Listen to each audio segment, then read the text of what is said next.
আল্লাহ তাবারক ওয়া তাআলা আমাদেরকে পৃথিবীতে পাঠিয়েছেন তার আনুগত্য করার জন্য, তার গোলামি করার জন্য।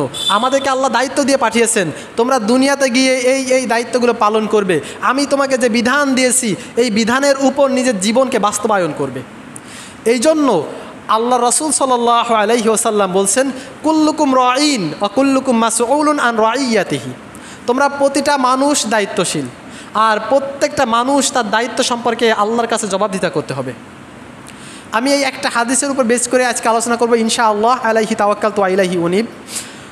তো আল্লাহ রাব্বুল আলামিনের যে দায়িত্ব আমাদের উপর অর্পিত হয়েছে ওই দায়িত্বগুলো সম্পর্কে আবার আল্লাহর কাছে একদিন আমাদেরকে জবাবদিহিতা করতেই হবে। প্রতিটা কাজের দায়িত্ব সম্পর্কে আল্লাহকে জবাবদিহিতা করতে হবে। আজকে দেখুন, পৃথিবীর বুকে যখন আমরা কোনো কাজ করি বা কোনো বিপদে পড়ি, তো পৃথিবীতে আমাদের অনেকের ভাই আছে, আমি বিপদে পড়লে সবার আগে আমার ভাই দৌড়ে চলে আসে। আমি যদি কোনো বিপদে পড়ে যাই আমার ভাই আমাকে সাপোর্ট দেওয়ার জন্য চলে আসে। যদি আমি কোনো বিপদে পড়ি আমার বাবা আমার সাপোর্টে চলে আসে। বা আমরা যদি কারো পলিটিক্স করি, আমার যদি স্ট্রং কোনো পলিটিক্যাল ব্যাকগ্রাউন্ড থাকে, আমার যে কোনো বিপদের জন্য আমার সাপোর্টে আমার পলিটিক্যাল ব্যাকগ্রাউন্ড চলে আসে। আমার নেতা নেত্রী আমার পাশে দাঁড়িয়ে যায়। আমার যদি ধনী হই, আমার লয়ার থাকে, ব্যারিস্টার থাকে, এরা আমাকে সাপোর্ট করে।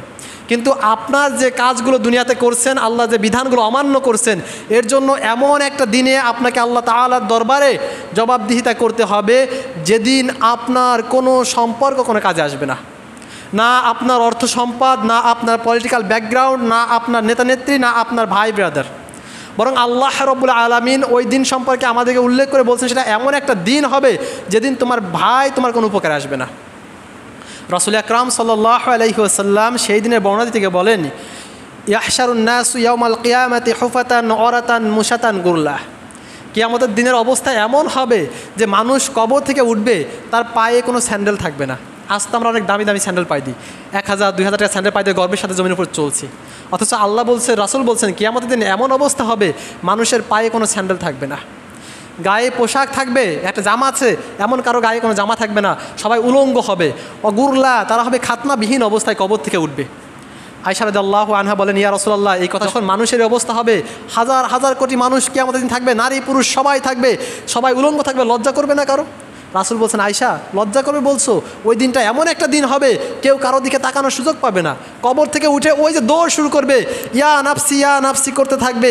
কে কোথায় আছে, কার দিকে আছে, কারো দিকে কেউ তাকানোর সুযোগ পাবে না। কে উলঙ্গ আর কে কাপড় পরে দেখার কোনো সুযোগ নেই। সবাই শুধু ইয়া নাফসি, হায় আমার নিজের কী অবস্থা, নিজের কী অবস্থা, এই চিন্তা করতে থাকবে। এমন কঠিন ভয়ঙ্কর অবস্থা হবে সেই কিয়ামতের দিন। আল্লাহ তাবারক ওয়া তাআলা বলেন, ইয়াউমা ইয়াফিরুল মারউ মিন আখি ওয়া উম্মিহি ওয়া আবি ওয়া সাহিবাতিহি ওয়া বানি। সেদিন তোমার ভাই তোমার কোনো উপকারে আসবে না। ইয়াউমা ইয়াফিরুল মারউ মিন আখি, ভাই ভাইকে দেখে পালাবে। দেখুন না, পৃথিবীতে আমার সবথেকে কাছের, সবথেকে আগে বিপদে দৌড়ে আসে ভাই। যখনই বিপদে পড়ে যার ভাই আছে, আগে ভাই তার সাপোর্টে আসে। আল্লাহ এই জন্য সব থেকে আগে ভাইয়ের কথা উল্লেখ করেছে। তোমার ভাই তোমার কোনো উপকারে আসবে না, এমনকি ভাই পরিচয় দিবে না, বলবে তুমি আমার ভাই না। ওয়া উম্মিহি ওয়া আবি, এখানে বলছে যে তার মা তার বাবা সন্তানকে চিনবে না। কি একটা অবস্থা চিন্তা করুন তো। পৃথিবী যদি হাজারো বিপদের মধ্যে আপনি থাকেন, হাজার বিপদে সমস্ত মানব জাতি আপনাকে ছেড়ে চলে গেছে, পরিত্যাগ করে ফেলেছে, একজন ব্যক্তি যে আপনাকে ছেড়ে যাবে না সে আপনার মা। যত বিপর্যয় আপনার আসুক না কেন, আপনার মা কোশ্চেন কালেও আপনাকে ফেলে যাবে না। এমনকি জীবনকে উৎসর্গ করে দিয়ে হলেও আপনার মা আপনার পাশে থাকবে শেষ সময় পর্যন্ত। আমরা অনেক দেখেছি পত্রিকায় ভাবে যে বন্যার পানিতে মা ডুবে মারা যাচ্ছে, সন্তানকে 2 হাত উঁচু করে ধরে রেখেছে। মা মারা গেছে, বুকের মধ্যে সন্তানকে জড়ায় রেখেছে, সন্তান জীবিত আছে, ছোট বাচ্চা। এটা হচ্ছে মা, যে মা কোনো অবস্থাতেই পৃথিবীতে সন্তানকে ছেড়ে যায় না। আল্লাহ বলছেন সেই মার কথা যে এই মা তোমাকে চিনবে না। মার কাছে যখন যায় বলবে মা বিপদে পড়েছি, মা বলবে আরে দুনিয়াতে আমার বিয়ে হয়েছে কিনা তাই তো মনে হয়, কিসের সন্তান তুই আমার। কি ভয়ঙ্কর অবস্থা হবে। বাবা আপনাকে চিনবে না, বাবা বলবে তুই আমার সন্তান না। যে মানুষগুলির কাছে সারাদিন শেষে আপনি ফিরে যান, এই মানুষগুলি আপনার স্ত্রী আপনার আত্মীয় আপনাকে পরিচয় দিবে না। সেদিনটা এমন অবস্থা হবে যে আপনার নিজের রক্তের সম্পর্কগুলো যদি আপনাকে না চেনে, আপনার আত্মীয় যদি আপনাকে না চেনে, আর সমস্ত সম্পর্ক যারা দুনিয়াতে আমাদের আছে, বন্ধু বান্ধব, আমাদের নেতা নেত্রী যাই থাক না কেন, এগুলো কোনো উপকার আসবে বলে মনে হয়? সম্ভবই না, এমন কোনো সম্ভাবনাই কখনো নাই। ঠিক ওই রকম একটা দিনে যেদিন আপনার কোনো সম্পর্ক কাজে আসবে না, সেই দিনে আল্লাহ রাব্বুল আলামিন আপনাকে প্রশ্ন করবেন, দুনিয়াতে তোকে যে বিধান দিয়েছিলাম সেটা কি মেনে নিয়েছিস? যে বিষয় তোর জীবন যাপনের জন্য বলে দিয়েছিলাম, যে বিধান মেনে জীবন যাপন করবি, সেটা কি দুনিয়ার বুকে করতে পেরেছিস? এই বিষয়ে যখন আল্লাহ আপনাকে প্রশ্ন করবেন, সেদিন আপনার কোনো সাহায্যকারী থাকবে না, সেদিন আপনাকে আল্লাহ রব্বুল আলামিনের দরবারে জবাবদিহিতা করতেই হবে। আর ওই ভয়ঙ্কর দিনে বেসিক্যালি সমস্ত মানুষ জাতি দুইটি দলে বিভক্ত হয়ে যাবে। মেনলি দুইটি দলে ভাগ করা হবে, একটা হবে ডানপন্থী আর একটা হবে বামপন্থী। ফাআম্মা মান উতিয়া কিতাবাহু বিয়ামিনিহি ফাসাউফা ইউহাসিবু হিসাবান ইয়াসীরা। যারা ডানপন্থী হবে, যাদের আমলনামা ডান হাতে দেওয়া হবে, আল্লাহ রাব্বুল আলামিন তার হিসাবকে একেবারে সহজ করে দিবেন। কতটা সহজ হবে দেখুন, যে ব্যক্তির আমলনামা ডান হাতে যাবে, তারা আমলের খাতাটা খুলবে, খুলে দেখবে যে ওই খাতার মধ্যে তার জীবনের সব ভালো কাজগুলো রয়ে গেছে।